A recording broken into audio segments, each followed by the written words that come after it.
Hello, students. Welcome to another session of biodiversity and conservation. In the previous sessions, you have learned about biodiversity, its importance, causes of biodiversity loss, and its effects. In this session, you will learn about why should we conserve biodiversity and what are the measures taken for it.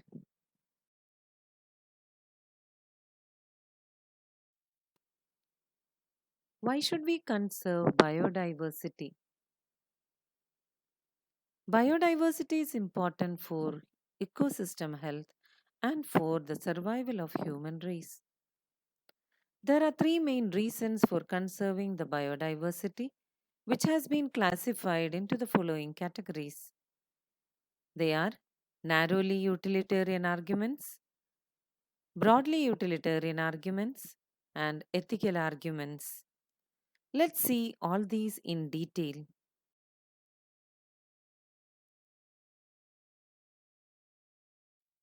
The narrowly utilitarian arguments for conserving biodiversity are obvious because humans derive countless direct economic benefits from nature in the form of food, firewood, fiber, construction material, industrial products, and products of medicinal importance. More than 25% of the drugs currently sold in the market worldwide are derived from plants, and 25,000 species of plants contribute to the traditional medicines used by the native people around the world. Nobody knows how many more medicinally useful plants are there in the tropical rainforest waiting to be explored. With increasing resources put into bioprospecting, nations endowed with rich biodiversity can expect to reap enormous benefits. The broadly utilitarian argument says that biodiversity plays a major role in many ecosystem services that nature provides. Let's see what are the various ecological services provided by the nature. 20% of the total oxygen content of the Earth's atmosphere is provided by the Amazon rainforest through photosynthesis.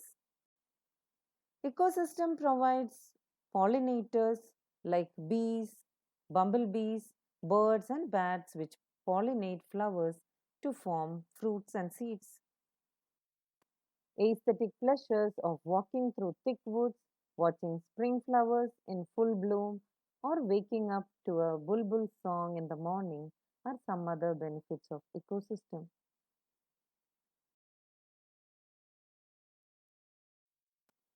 The ethical argument for conserving biodiversity relates to what we owe to millions of plant, animal, and microbe species with whom we share this planet.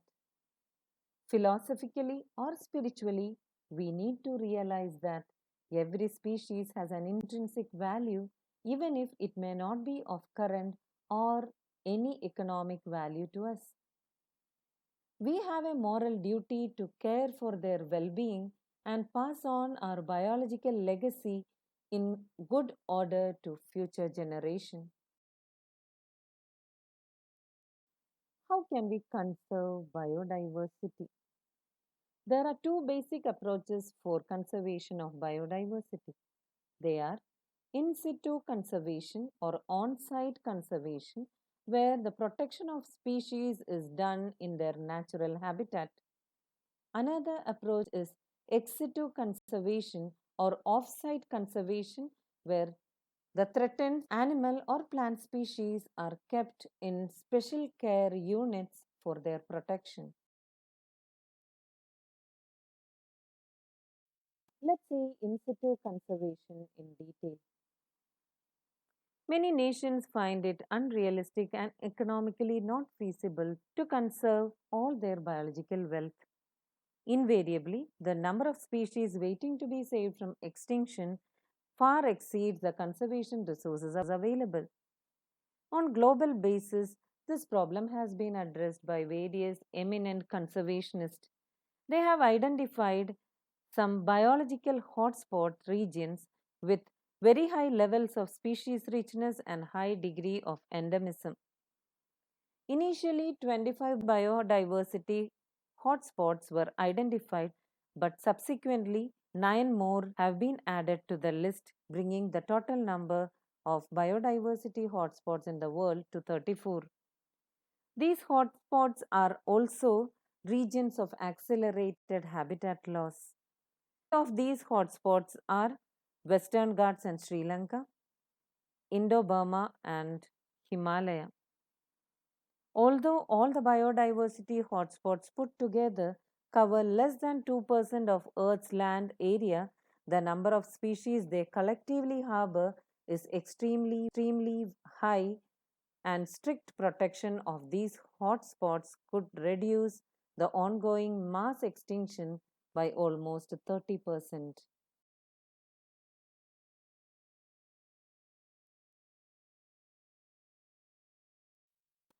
In India, ecologically unique and biodiversity rich regions are legally protected as biosphere reserves, national parks, and sanctuaries. India now has 14 biosphere reserves, 19 national parks, and 448 wildlife sanctuaries. Jim Corbett National Park was the first to be established in India.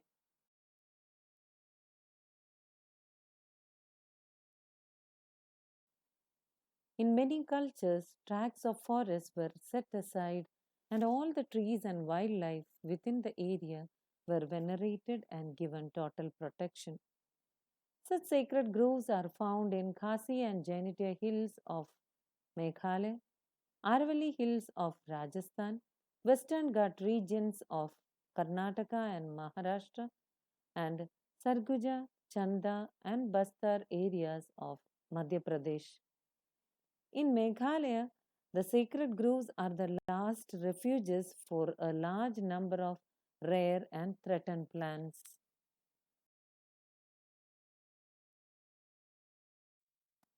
Let's see how ex-situ conservation is done. In this approach, threatened animals and plants are taken out from their natural habitat and placed in special settings where they can be protected and given special care. Zoological parks, botanical gardens, and wildlife safari parks serve this purpose. India has 35 botanical gardens and 275 zoological parks. There are many animals that have become extinct in the wild but continue to be maintained in zoological parks. In recent years, ex situ conservation has advanced beyond keeping threatened species in enclosures.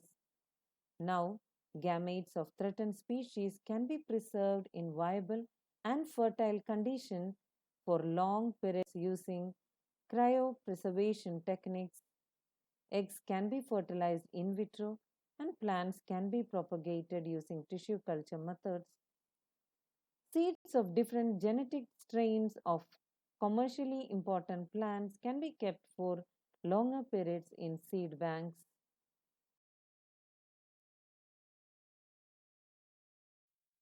Biodiversity has no political boundaries, and its conservation is therefore a collective responsibility of all nations. The Historic Convention on Biological Diversity, the Earth Summit, held in Rio de Janeiro in 1992, called upon all nations to take appropriate measures for conservation of biodiversity and sustainable utilization of its benefits. In a follow up, the World Summit on Sustainable Development held in 2002 in Johannesburg, South Africa, 190 countries pledged their commitment to achieve by 2010 a significant reduction in the current rate of biodiversity loss at global, regional, and local levels.